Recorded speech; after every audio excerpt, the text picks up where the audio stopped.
안녕하세요. 소리의 가치입니다. 구독과 좋아요, 알림 설정 부탁드려요. 오늘의 사연 시작할게요. 어디서부터 써야 할지 화가 나서 술도 한잔하고 울고 어디서 말도 못하겠고 여기다 술김에 주저리 씁니다. 정말 드라마 같은 일이 저희 시댁에 생겼습니다.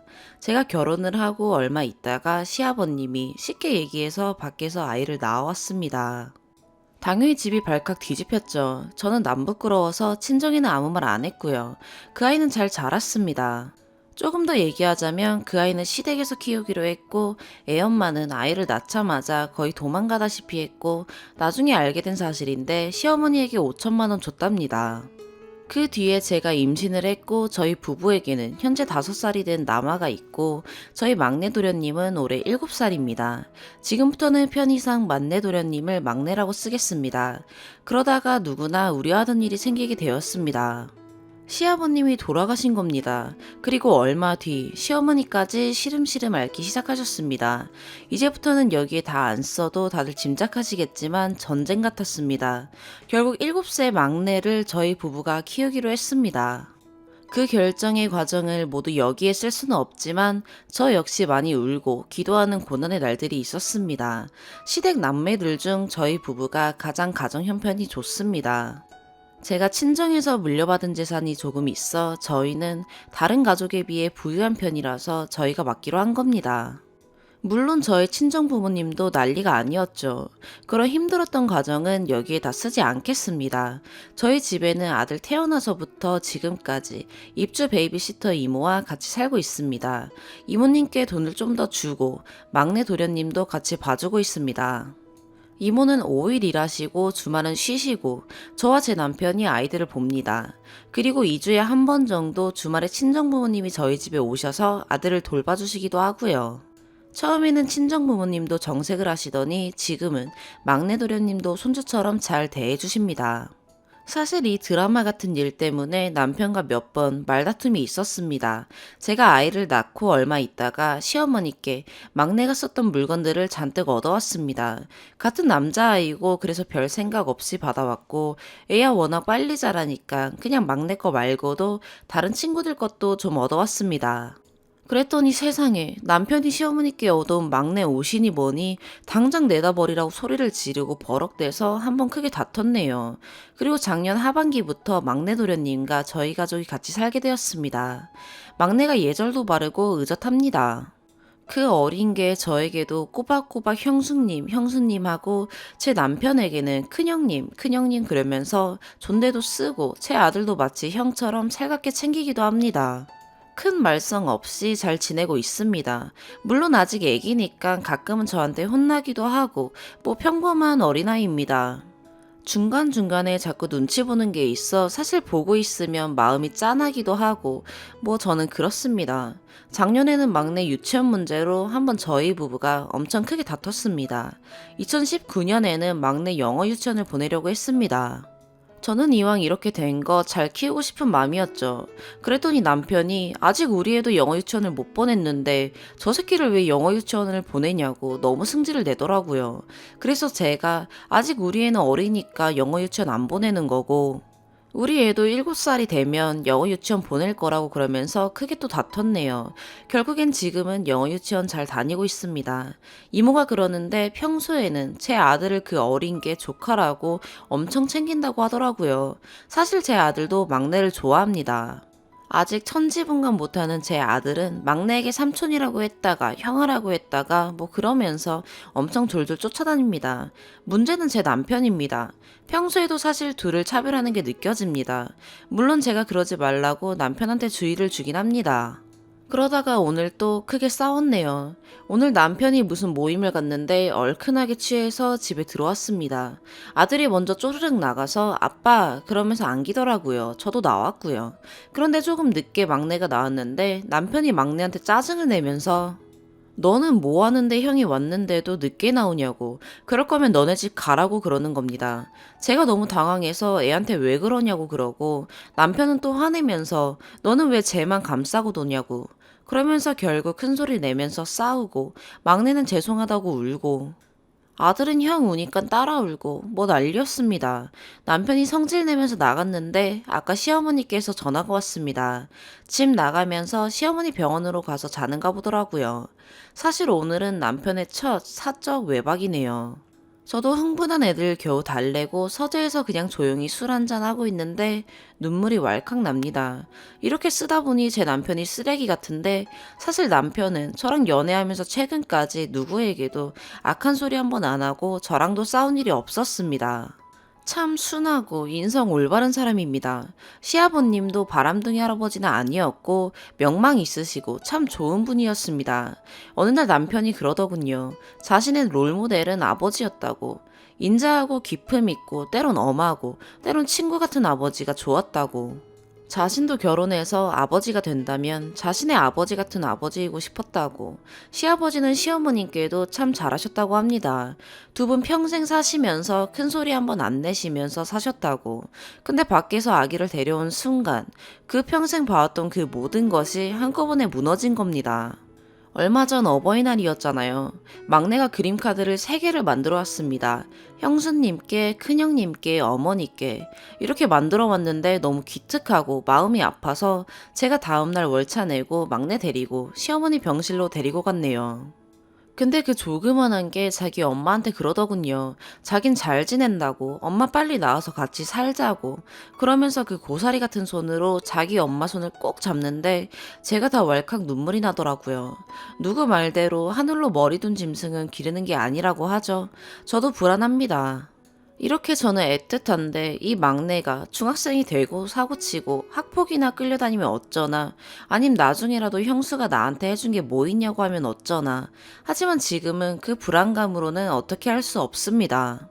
현실적으로 받아들이고 아이가 잘 클 수 있도록 기도하고 인내하는 수밖에요. 남편도 이성적으로는 알지만 가슴이 그렇지 않은 것 같습니다. 막내한테 잘하다가도 문득문득 저놈 때문에 우리 엄마가 고생한다고 생각하는 것 같아요. 마치 지금 남편은 중학생 사춘기 아들 보고 있는 기분입니다. 근데 쓰다 보니 웃기네요. 원래 이 글의 주인공은 제 남편이 아니라 저야지 맞는 거 아닌가요? 제가 남편처럼 막 저렇게 방황하고 남편이 네이트판에 글 써야 하는 것 같은데 이건 거꾸로 되었네요. 현실적으로 지금 가장 큰 걱정은 남편이 막내한테 손찌검을 하거나 언어폭력을 쓸까봐 무섭고, 남편은 사실 저랑 교제부터 여지껏 욕 한 번 하는 걸 못 봤는데 막내가 집에 오고 나서부터는 성격도 조금 싸나워지고 예민해졌으며 술 마시는 횟수도 꽤 늘었습니다. 그리고 그냥 이렇게 보고 있으면 우울증 증세도 있는 것 같습니다. 현실적으로 제가 어떻게 해야 할까요? 가족들 다 같이 병원 가서 가족 상담을 받을까도 진지하게 고민하고 있습니다. 추가. 아까 새벽에 술 취해 쓴 글인데 이토록 하나하나 본인 일처럼 댓글 달아주셔서 감사합니다. 생각보다 댓글이 너무 많아 놀랐습니다. 주작, 자작이다. 사실 그런 말 나올 법합니다. 남편은 시모 병원에서 자고 출근하고 밤에 시모께서 무슨 이야기를 했는지 미안하다, 잘하겠다, 버티고 있어 고맙다 등등 길게 문자가 왔습니다. 저도 그래서 잘 살자, 같이 상담하러 가자 라고 답했고 남편도 그렇게 하기로 했기에 조만간 날짜를 잡고자 합니다. 300여 개의 댓글 하나하나 한 글자도 안 빼고 다 읽었습니다. 진심으로 감사합니다. 댓글 중에 제가 보살이니 뭐니 써있던데 저 그런 사람 아닙니다. 저도 막내가 우리 집에 오기로 결정된 뒤 5만 깽판은 다 부렸습니다. 너랑 네 동생 새끼 데리고 나가라고도 하고 술 취해서 시모께 전화해서 내가 뭘 그리 당신 집에 잘못을 했길래 나한테 이러냐고도 하며 악다구니도 썼습니다. 시댁 형제는 현재 이제 막 박사 끝난 미혼 시누이, 다음 달에 출산하는 동서네. 현실적으로 하루를 맞더라도 저희 부부가 키우는 게 맞죠. 막내는 시모와 시부 아이로 되어 있어 연락도 안 된 친모를 찾더라도 법적인 문제도 만만치 않고, 그 어린애한텐 늙은 부모가 부모라 그랬다가 갑자기 생판 모르는 아줌마한테 데려다 주며 앞으로 저 여자가 네 엄마다 라고 하는 것도 못할 짓이라는 생각입니다. 앞으로도 그냥 시부모 아이로 남게 할 생각입니다. 그리고 혼 외자식인 건 나중에 성인 되면 알려주려고요. 시부 친자인 건 태어나자마자 확인했습니다. 고아원 갖다 주라고 하시는 분들 꽤 있던데 그건 어디 쉬운가요? 그 아이가 비록 축복받지 못한 생명이라 하더라도 제가 아이 키워보니 설상 내 아들이 부정한 아이라 하더라도 전 못할 것 같습니다. 고아원 생각 왜 안 했겠어요.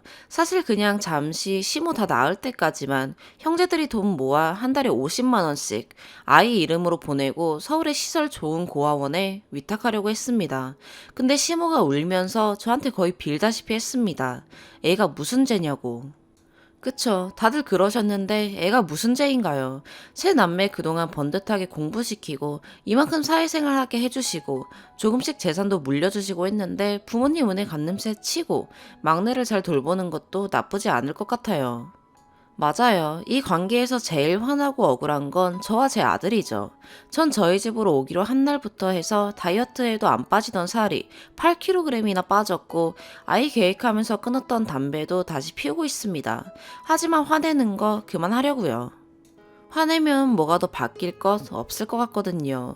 저도 막내 들어오고 일주일 휴가 내고 애는 친정에 보내고 거의 5일을 미친년처럼 술만 마셨네요. 어느 날 제가 술 취해서 막내 붙잡고 우니까 그 어린애가 잘못했다고 울길래 정신이 들더라고요.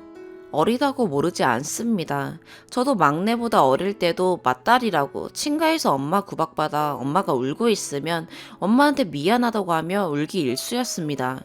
저도 이 막내가 어떻게 커갈지 잘 모르겠습니다. 그리고 남편이 장남으로서 아버지에 대한 깊은 실망감과 상실감이 어떤 건지도 모르겠습니다. 그냥 지금은 제가 주어진 이 상황에 대해 최선을 다해보려고요. 누구 말대로 돈 있어 입주 이모 있으니 종일 애들 안 봐도 되니 덜 미운 걸 수도 있네요. 그런 면에서는 경제적으로 사정이 되는 게 정말 감사한 일입니다. 시모가 완치되면 당연히 시모께 보낼 겁니다. 그게 막내한테도 좋죠. 하지만 예우가 썩 좋은 게 아니라서 마음의 준비는 하고 있습니다. 저는 그냥 어른으로서 책임지는 모습으로 살고 싶습니다. 그런 의미에서 시부모님도 당신들의 치부임에도 불구하고 막내를 키운 게 아닌가 싶습니다. 저도 제 인생이 어떻게 될지 모르겠습니다. 복 받고 싶어 만내를 맡은 것도 아니고 우리 아이한테 도움이 될 것 같아 맡은 것도 아니고 돈 자랑하려고 맡은 것도 아닙니다. 그냥 이것도 불교에서 얘기하는 인연인 것 같습니다. 저희 가족이 좀 더 길게 행복할 수 있는 길을 택하고자 합니다. 막내는 최선을 다해 돌보겠습니다. 긴 글 읽어주시고 같이 고민해주셔서 진심으로 감사합니다. 온라인상의 따뜻함을 느끼네요. 그리고 이 글은 안 지우고 제가 힘들 때마다 곱씹으며 읽겠습니다. 참고로 저는 기품을 쓴 게 아니라 기품을 쓴 게 맞습니다. 두 번째 사연입니다. 아빠가 18살 어린 여자랑 결혼하시겠대요. 여자분은 아빠보다 18살 어리고 저랑은 11살 차이 나요. 솔직히 축하는 못하겠더라고요. 하실 거면 나이 맞는 분이랑 결혼하시지. 거의 20살 차이 나는 딸버린 여자랑. 근데 심지어 여기서 끝이 아니라 6월에 결혼하실 거라고 올 봄 중에 제가 나가줬으면 좋겠다고 하셨어요. 너무 갑작스럽고 황당하더라고요. 올해 대학교 3학년이라 취직은커녕 아직 졸업도 못했고 아빠가 여자애가 무슨 알바냐며 알바도 못하게 하신 데다 어린애가 무슨 돈 관리를 제대로 하겠냐며 현금 용돈을 월 10만 원으로 최소한만 주시고 지금껏 카드 쓰게 하셔서 모아놓은 돈도 없는데 말이에요. 모아놓은 돈도 없는데 너무 막막하다고 하니 너 주려고 만들어 놓은 1,000만 원짜리 통장이 있다며 그거 주겠다. 성인이니 자립할 때도 되지 않았냐. 미국에선 자식들 성인 되자마자 다 나가 산다. 이 돈으로 보증금 하고 알바하면서 월세 내고 살 수 있지 않냐라는데 너무 서러워서 사람 많은 레스토랑에서 엉엉 울었어요. 사람들 다 쳐다봐서 너무 창피한데 눈물이 멈추지 않더라고요. 저한테 아빠는 소중한 가족이었는데 아빠는 아니었구나. 하루라도 빨리 내보내고 싶은 귀찮은 걸림돌이었구나 싶더라고요. 이럴 거면 알바는 왜 못하게 하신 걸까요? 그럼 돈이라도 모아놨을 텐데. 부모님은 저 8살 때 이혼하셨어요. 아빠는 의무 지급해야 하는 양육비인 월 110만 원만 매달 보내셨고 엄마가 홀로 저 키워주셨어요. 19살까지 엄마랑 살다가 저는 대학 입학하고 기숙사 들어갔고 엄마는 미국에서 식당 하시는 이모가 일 좀 도와줬으면 좋겠다 하셔서 미국에 계세요. 엄마가 출국하고 아빠 집으로 전입신고하면서 그때부터 아빠가 절 맡으셨어요. 2학년부터 거리가 많이 멀지 않아서 그런지 기숙사에서 떨어져서 2학년 때부터 아빠랑 살기 시작했어요. 같이 산 지 이제 1년 된 거죠. 엄마는 저에게 가족이 하나라도 더 있길 바라셔서 제가 아빠랑도 잘 지내길 바라셨어요. 하루 한 번씩 꼭 통화하고 한 달에 한두 번 꼬박꼬박 만나서 맛있는 것도 사 먹고 놀러도 가고 몇만 원씩 용돈도 주시고요. 근데 그런 아빠가 저랑 살기 시작하더니 변하시더라고요. 대형 마트에서 한 15만 원어치 장을 보면 결제 문자 찍힌 거 보고 전화 와서 어린애가 무슨 돈을 이렇게 쓰냐 화내시다가 제가 영수증 찍어 보내며 사치한 거 아니다. 다 생필품이다. 품목별 가격 보셔라. 다 최대한 저렴하게 샀다라고 해도 궁시렁궁시렁 하셨는데 장을 안 보시는 분이고 잘 몰라서 그러신가 보다 했어요. 어릴 때부터 저에게 좋은 남편은 아니었지만 그걸로 제가 아빠를 미워할 필요는 없다며 가뜩이나 형제도 없고 가족이라고는 엄마 아빠 둘밖에 없으니 서로 사랑하며 잘 지냈으면 좋겠다고 하셨어요. 실제로도 학창시절 동안 아빠랑 사이 좋았어요. 참고로 아빠는 집에서 잠만 주무세요. 처음 왔을 때 집에 물밖에 없었어요.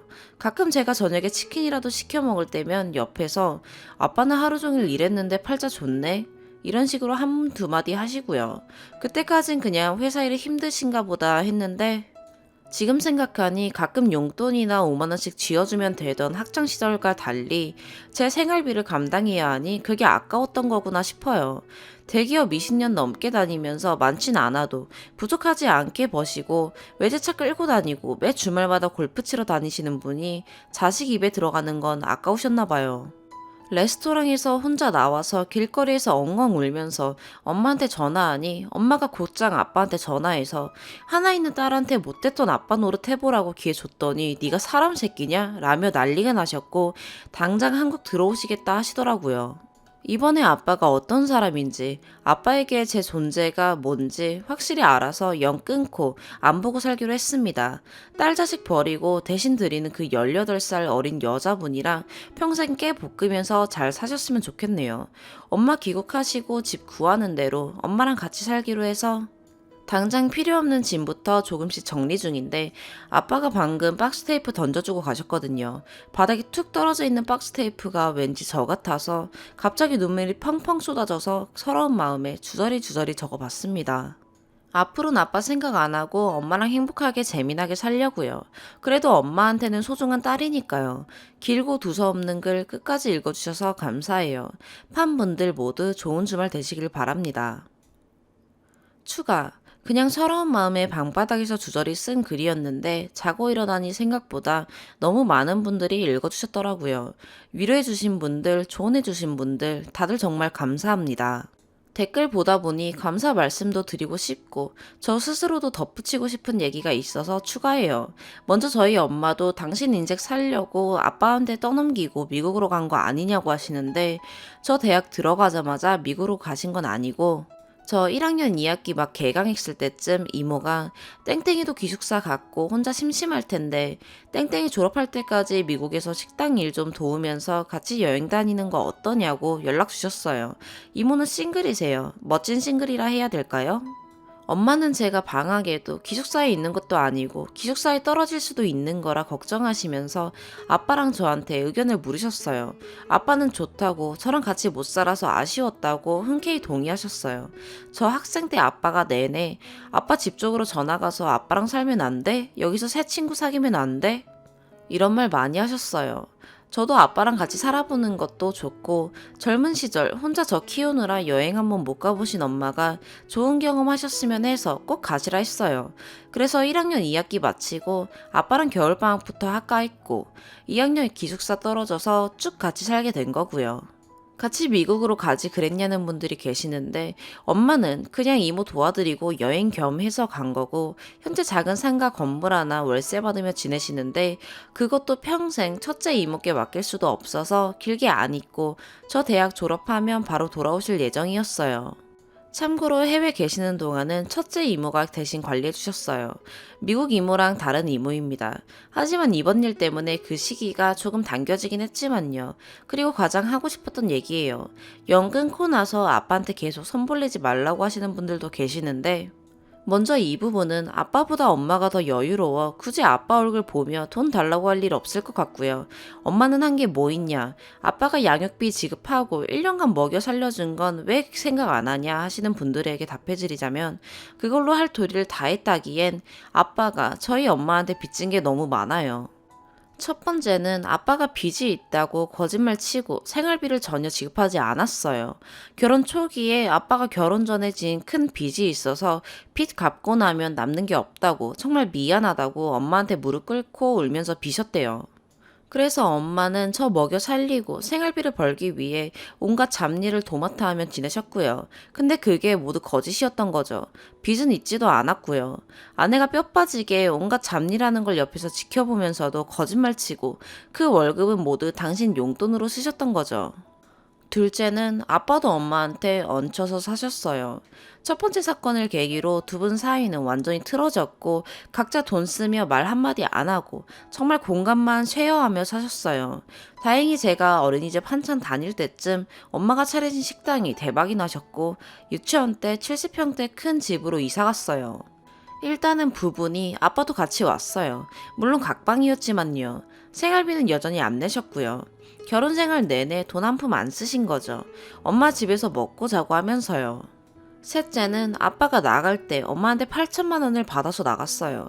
받았다기보단 빌려줬다는 게 맞겠네요. 아직 한 푼도 안 갚으셨고요. 계속 이혼 못한다 버티던 아빠가 저 8살 때 이혼해주겠다 하셨대요. 아빠는 명품, 골프, 술 좋아하시고 많이 사치스러우세요. 근데 모아놓은 돈이 한 푼도 없다며 8천만 원만 빌려달라고 하길래 엄마는 치워버린다 셈치고 그냥 주셨대요. 엄마는 아빠 성격상 안 갚을 거 알고 있었는데 8천만 원보다는 당신 행복이 더 가치 있다 생각하셨대요. 근데 이번에 완전 열받으셔서 지난 15년치 이자 다 쳐서 반드시 받아내겠다고 하시네요. 왜 결혼 초기에 진작 이혼 소송을 진행하지 않고 참고 살았는지 궁금하실 수도 있을 텐데 첫 번째 사건 이후로는 엄마는 아빠가 정 떨어지다 못해 말도 섞기 싫을 정도로 너무너무 싫어지셨대요. 소송을 하면 어떤 방향으로든 논쟁을 위해 말도 섞어야 하고 계속 마주쳐야 하는데 너무 끔찍하고 싫어서 그냥 방 한켠 손해보자 싶으셨대요. 큰 편수로 이사 간 것도 서로 각 끝방 쓰면서 최대한 얼굴 안 보고 지내려는 이유였고요. 지난 1년간 제가 쓴 돈이 절대 많지 않아요. 카드 내역 15,000원 이상만 찍히면 전화 와서 품목이랑 굳이 그걸 사야 하는 이유를 캐물으셔서 눈치 보여서 거의 못 썼거든요. 양육비를 지금까지 지급한 줄 아시는 분들이 있으신데 아닙니다. 19살까지만 보내셨어요. 11년간 지급한 양육비 포함, 아빠가 평생 저한테 쓴 모든 돈을 다 합쳐도 결혼 생활 내내 체불한 생활비, 양육비, 엄마한테 몇 년간 얹혀 산 주거비와 식비, 엄마한테 빌려간 8천만 원보다 절대 많지 않습니다. 대학 등록금은 아빠 회사에서 전액 지원되고요. 뭐 그것도 아빠 통한 거 아니냐고 하실 수도 있겠지만 결과적으로 아빠가 제 등록금에 소비한 금액이 0원이랑 사실은 지울 수 없네요. 저는 친자식 관계와 대학생 신분에 1년 얹혔지만 성인이다 못해 번듯한 대기업 다니던 아버지는 자신의 잘못으로 관계 파탄난 아내 집에 몇 년을 얹혀 살며 엄마가 해놓은 음식 빼먹고 좋은 집 산다고 친구들한테 자랑하고 사신 거 생각하면 1년 얹힌 게 과하다는 생각은 전혀 안 드네요. 이혼하는 날 그동안 미안했다고 하는 아빠한테 엄마는 어차피 우리 둘은 끝난 사이니 땡땡이한테 대신 갚으라고 하셨고 잘하겠다고 하셨는데 결국 이렇게 됐네요. 역시 사람은 안 변하나 봐요. 이렇게 돼서 아쉽지만 어차피 이제 남남됐으니 전 저랑 엄마 챙기면서 잘 살려고요. 엄마랑 오랜만에 맛있는 거나 먹으러 가야겠어요. 월요일 잘 보내시고요. 좋은 하루 되시길 바래요. 세 번째 사연입니다. 가족, 친지들은 다 제가 이상하고 속 좁은 사람이라 합니다.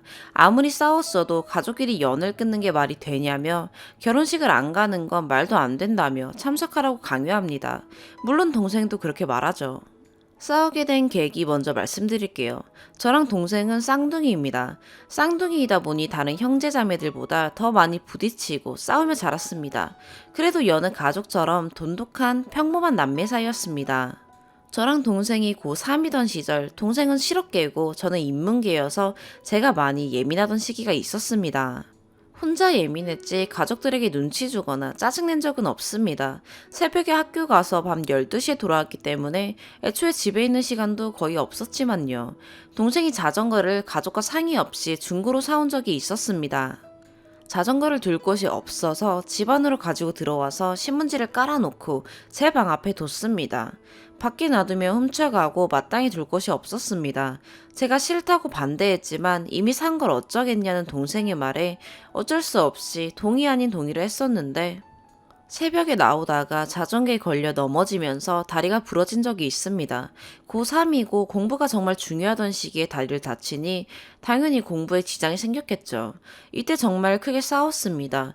동생 때문에 다쳤다는 생각이 들어서 원망스러웠고 동생은 그게 왜 자기 탓이냐며 부주의한 제 탓이라고 몰아세우더라고요.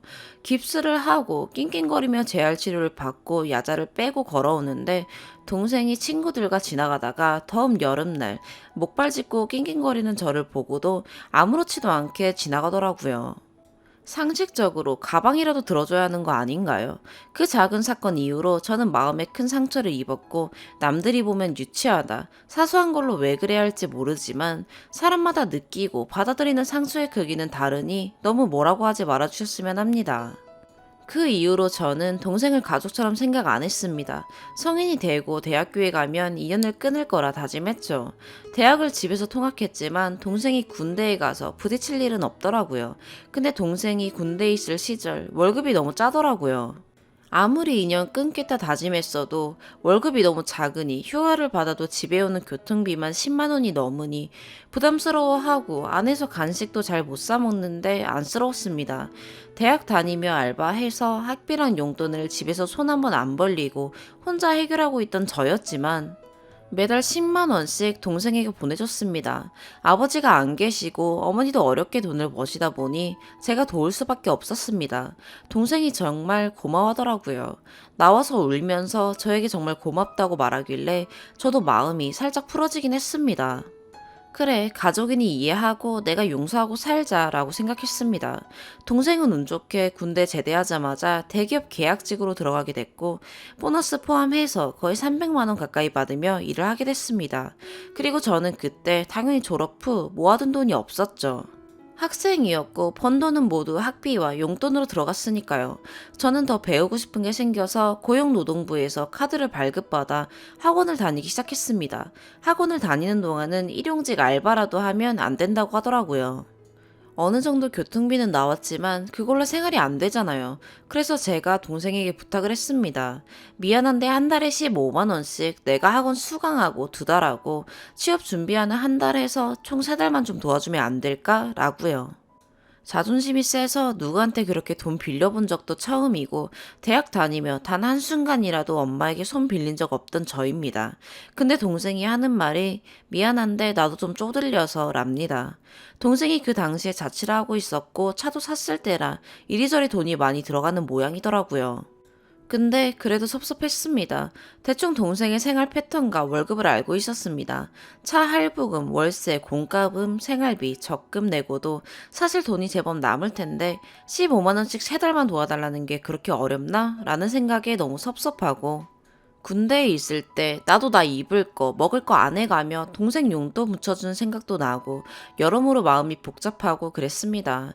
쪼달린다던 동생은 여자친구도 사귀며 비싸고 좋은 음식을 먹고 좋은 곳에 놀러도 가고 매우 행복하게 잘 지내더라고요. 여자친구한테 선물도 하면서요. 나는 입을 거 안 입고 먹을 거 안 먹고 5천 원짜리 티셔츠로 손 떨면서 샀고 동생 휴가 나오면 옷 사주고 용돈 주고 그랬었는데 뒤통수 맞은 기분이었어요. 저는 학원 다니며 정말 밥도 굶어가며 어렵게 다녔습니다. 동사무소에 생활비 지원 같은 걸 알아봤지만 안 된다 하더라고요. 그렇다고 엄마도 어려운데 손 벌릴 수가 없어서 혼자 끙끙거리며 2달을 견뎠습니다. 이랬던 제가 동생 모습을 보면서 무슨 생각을 했을까요? 얘는 날 가족으로도 생각 안 하는구나. 나도 그래야겠다. 나도 앞으로 동생 없는 셈 치고 살아야겠다 했습니다.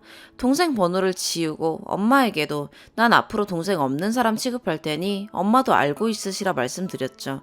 엄마는 별것도 아닌 걸로 동생에게 삐진다며 잔소리 하시더라고요. 무시했습니다. 동생은 그 뒤로 저에게 어떠한 연락도 안 했습니다. 저는 미안하다며 용서를 빌 줄 알았는데 어떠한 말도 없더라고요. 그렇게 거의 2년 동안 한 번도 연락 안 하고 그림자조차도 안 본 채로 살았습니다. 그리고 2년 후 모르는 번호로 전화가 와서 받으니 동생이더라고요. 하는 말이 가관입니다. 누나, 나 곧 상견례 하는데 올 거지? 랍니다. 2년 동안 얼굴 한 번 안 본 사이, 문자 한 통 안 한 사이입니다. 근데 아무렇지도 않게 연락해서는 상견례에 오라니. 동생이 결혼한다는 얘기도 못 들었습니다. 물론 엄마도 동생이 여자친구랑 진지하게 만나나 봐 라는 얘기를 흘리듯이 들은 적이 있지만 이게 말이 되는 상황인가요? 2년간 연락 안 하다가 연락 와서는 상견례에 오라니. 제가 어이가 없어서 화를 냈습니다. 네가 무슨 낯짝으로 나한테 무슨 연락을 했는진 모르겠는데 난 너 같은 동생 둔 적 없으니 연락하지 말아라 라고 했더니 더 가관으로 말을 하네요. 왜? 누나 화났어? 그래 일단 알았어 라며 아무렇지도 않게 알았다며 쿨하게 전화를 끊더라고요. 나는 2년간 동생과 연을 끊고 살았는데 동생은 제가 화가 났는지 안 났는지 잘 사는지 안 사는지 애초에 관심 자체가 없던 거였습니다. 충격이 얼마나 컸는지 모릅니다. 엄마가 화내며 아버지도 없이 엄마 혼자 나가는데 누나인 너까지 안 오면 뭐가 되냐며. 상견례에 가자고 끌어당겼지만 저 안 갔습니다. 저 동생 둔 적 없다 그랬습니다. 동생 보고도 누나 없는 셈 치고 살라 그랬죠. 엄마는 저에게 독하다며 이쯤 했으면 화 풀고 사이좋게 지내라며 엄마가 죽고 나면 내 형제자매뿐이라 하셨지만 싫었습니다. 동생이 곧 결혼합니다. 이제 한 달도 안 남았습니다. 친척들도 저에게 다 한마디씩 하십니다. 왜 안 온다 하냐고. 엄마 얼굴에 먹칠하지 말고 누나인 네가 먼저 다가가고 마음 풀고 동생 결혼 축하해주라 합니다. 필요할 때만 누나입니까? 쌍둥이로 살아오면서 서럽고 억울한 순간들 정말 많았습니다. 필요한 순간에만 전 누나였고 필요 없어지면 남보다 못한 사이였고요. 누나라는 이유로 늘 양보해야 했고 남자인 동생에게 대들면 안 된다고 교육받았습니다. 물론 이건 할머니가 시키신 겁니다. 동생이 쟤랑 나랑 동갑인데 왜 내가 누나라고 해야 돼? 라고 하면 그럼 너네는 오늘부터 친구해. 이름 불러도 돼. 라며 엄마가 말씀하셨죠. 근데 또 불리한 상황이 오면 저에게 그럽니다. 누나가 돼서는 동생한테 양보 좀 해. 라고요. 싫습니다. 동생도 싫고 가족도 싫습니다. 나이 27살이나 처먹고 유치하다 해도 어쩔 수 없어요. 그래도 싫어요. 동생 존재 자체가 싫습니다. 결혼식도 안 갈 거고 차라리 죽는 게 나을 정도로 가기 싫어요. 근데 다들 저보고 나쁘다 합니다. 동생이 돈 안 빌려준 걸로 삐지는 속 좁은 누나랍니다. 동생이 여유가 없어서 못 빌려준 걸로 삐지냐며 동생도 누나에게 돈 못 빌려주고 얼마나 미안해 했겠냐며 생각해보라 합니다. 여유가 없어서 여자친구랑 좋은데 놀러가고 난 한 끼도 겨우 먹는 동안 비싼 밥 먹고 좋은 선물 해가며 돌아다녔답니까? 저였다면 남자친구가 아무리 소중했어도 남자친구랑 헤어지고 그 데이트 비용으로 동생 도와줬을 겁니다. 아무리 남친이 소중하고 남친을 사랑했어도 내 가족, 평생 본 내 동생이 더 소중했을 겁니다. 200일 남짓하게 만난 여자친구보다 내 누나가 더 소중하고 우선인 게 맞다 생각하는데 제가 잘못 생각하고 있나요? 150도 아니고 15만원씩 3달, 45만원, 그게 그렇게 아깝습니까? 나는 동생 군대에 있을 때 더 많이 썼습니다. 몇 배로 더요. 너무 서럽고 외롭고 화가 납니다. 가족들에게도 화가 나고 이 순간에도 제가 왜 화났는지 관심조차 없는 동생 아닌 동생인 그 인간이 미워요. 결혼을 하든지 말든지 관심도 없고 구경하고 싶지도 않습니다. 오늘의 사연 여기까지입니다. 구독과 좋아요, 알림 설정 부탁드려요. 시청해주셔서 감사합니다.